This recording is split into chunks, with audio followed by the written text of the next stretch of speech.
भैया, इतनी रात को पानी पूरी की दुकान खोल कर बैठे हो, कोई ग्राहक आता है क्या? मेरी दुकान रात में ही खुलती है और जो कोई भी रात को भूख से परेशान होकर भटकता हुआ आता है उसे मैं पानी पूरी खिलाता हूँ। ठीक है भैया, फिर फटाफट मुझे 3 प्लेट पानी पूरी खिला दो, बहुत जोर की भूख लगी है। 3 प्लेट क्या, 4 प्लेट खाओ, 4 प्लेट।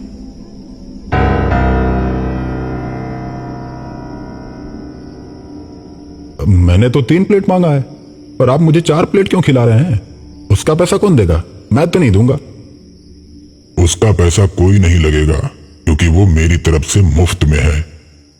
भैया, फोकट में क्यों खिला रहे हो मुझे? क्योंकि आज की रात आप मेरे पहले ग्राहक हैं। जो भी मेरा पहला ग्राहक आता है उसे मैं 1 प्लेट एक्स्ट्रा पानी पूरी खिलाता हूँ। रमेश खुश हो जाता है और मजे से पानी पूरी खाने लगता है। पानी पूरी खाते खाते अचानक उसकी नजर पानी पूरी वाले के पैर पर पड़ती है।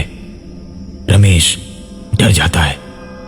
रमेश ये बात जानता था कि भूतों के पैर उल्टे होते हैं। उसके बाद रमेश अपनी प्लेट में देखता है तो पानी पूरी में पानी की जगह खून भरा होता है। ये देख रमेश और डर जाता है और कांपने लगता है। रमेश को कांपता देख पानी पूरी वाला बोलता है, क्यों भाई, क्या हुआ? डर लग रहा है क्या? खाओ खाओ, अभी तो और खाना बाकी है।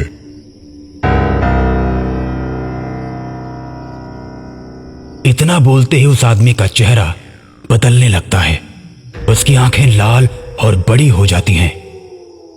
अब रमेश उसका चेहरा देख अपनी मोटरसाइकिल छोड़कर भागने लगता है। कहाँ जा रहे हो? अरे पानी पूरी तो खाते जाओ, अभी तो 1 प्लेट ही खाए हो। अब रमेश और तेज भागता है। तभी सामने से गांव के प्रधान अपनी जीप से आते हैं और रमेश को भागता देख अपनी जीप रोक देते हैं। रमेश प्रधान के सामने जाता है और प्रधान से बोलता है, प्रधान जी, मुझे बचा लीजिए मुझे। अरे क्या हुआ रमेश, तुम डरे हुए क्यों लग रहे हो? क्या हुआ? प्रधान जी, वहां सामने एक भूत पानी पूरी बेच रहा है। मैं पानी पूरी खाने लगा तभी उसका चेहरा एकदम से बदलने लगा और वो एकदम से भूत बन गया। और जब मैंने पानी पूरी को देखा तो वो मुझे खून वाली पानी पूरी खिला रहा था। अब मेरी मोटरसाइकिल भी वहीं पर है। रमेश, तुम भी कुछ भी बात करते हो, कोई भूत भूत नहीं होता। नहीं प्रधान जी, मेरा भरोसा कीजिए, मैं अपनी जान बचाकर भागा हूं वहां से।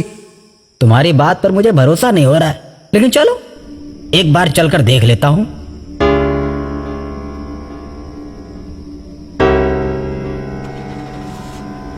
रमेश जीप में बैठकर प्रधान को पानी पूरी के ठेले वाली जगह पर ले जाता है। लेकिन वहां जाने के बाद उसे कोई भी ठेला और आदमी नजर नहीं आता। बस वहां उसकी मोटरसाइकिल खड़ी रहती है।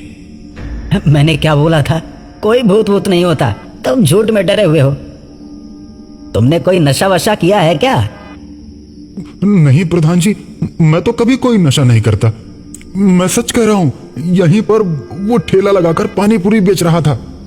चलो कोई नहीं, तुम्हारे मन का वहम होगा, भूल जाओ। अपनी मोटरसाइकिल उठाओ और चलो।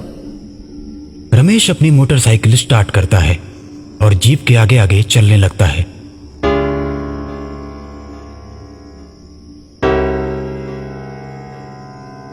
कुछ दूर चलने के बाद रमेश को आगे कुछ दिखाई देता है।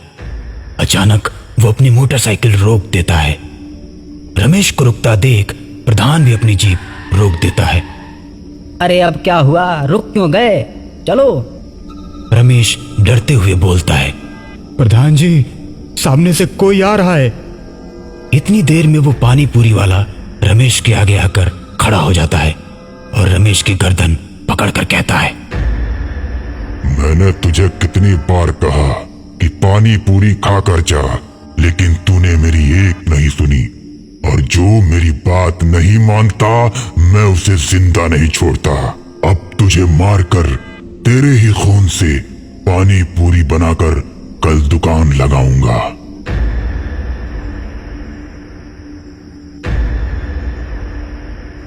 इतना कहकर भूत रमेश को मार देता है। अब भूत को देखकर प्रधान डरकर जीप छोड़कर उल्टे पैर भागने लगता है और तभी प्रधान के आगे वो भूत खड़ा हो जाता है और उससे बोलता है, क्यों प्रधान, तू तो अपने आप को बहुत बड़ा महान समझता है। तुझे क्या लगा कोई भूत भूत नहीं होता? मुझे छोड़ दो भूत जी, मुझे छोड़ दो। मैं अब कभी भी आपका अपमान नहीं करूंगा। अरे मेरा सम्मान ही कब है जो तू मेरा अपमान नहीं करेगा? सारी दुनिया मुझसे डरती है, मुझे किसी के सम्मान की जरूरत नहीं। अब तो तुझे मरना ही पड़ेगा। कल दोनों के खून से मैं बहुत बड़ी पानी पूरी की दुकान लगाऊंगा।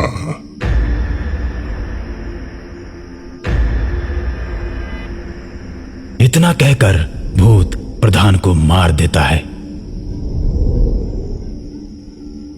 और दोनों के खून से पानी पूरी की दुकान लगाता है।